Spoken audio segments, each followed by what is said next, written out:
இன்னைக்கு ஒரு அருமையான வசனம் நம்ம பார்க்கலாமா? ரோமர் 8ஆம் அதிகாரம் 11வது வசனம். அன்றியும் இயேசுவை மரித்தோரிலிருந்து உயிரோடு எழுப்பினவருடைய ஆவி உங்களில் வாசமாயிருந்தால், கிறிஸ்துவை மரித்தோரிலிருந்து எழுப்பினவர் உங்களில் வாசமாயிருக்கிற தம்முடைய ஆவினாலே சாவுக்கெதுவான உங்கள் சரீரங்களையும் அவர் உயிர்ப்பிப்பார்.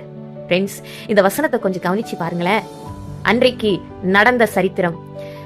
இயேசு கிறிஸ்து தேவனுடைய ஆவியானவராலே மரித்தோரிலிருந்து உயிர்த்தெழுந்தார். அதே வல்லமை இன்று உங்களுக்குள்ளும் எனக்குள்ளும் வெளிப்பட்டிருக்கிறது.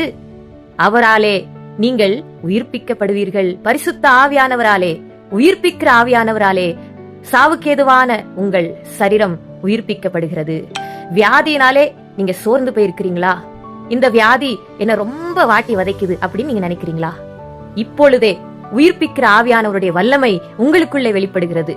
அவர் பாய்ந்து சென்று உங்களுடைய வியாதியை ஒரே நொடியிலே நீக்கி விடுவார். பரிசுத்த ஆவியானவருடைய வல்லமை உங்களுக்குள் அளவில்லாமல் பாய்ந்து செல்கிறது.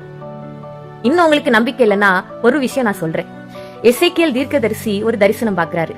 அந்த தரிசனத்துல உலர்ந்த எலும்புகளை அவர் காண்கிறார். இப்போ ஆண்டவர் என்ன சொல்றாருன்னா, அந்த உலர்ந்த எலும்புகளை பார்த்து நீ கட்டளையிடு அப்படின்னு சொல்றாரு. அப்படி அவர் கட்டளை இடும் போது அங்க அவர் என்ன பார்க்கிறார்னா, அந்த உலர்ந்த எலும்புகள் ஒன்றாக இணைந்து உயிர் பெற்று ஒரு மனிதனாக உருவாகிறத அவர் பார்க்கிறாரு. நீங்க கொஞ்சம் யோசிச்சு பாருங்க.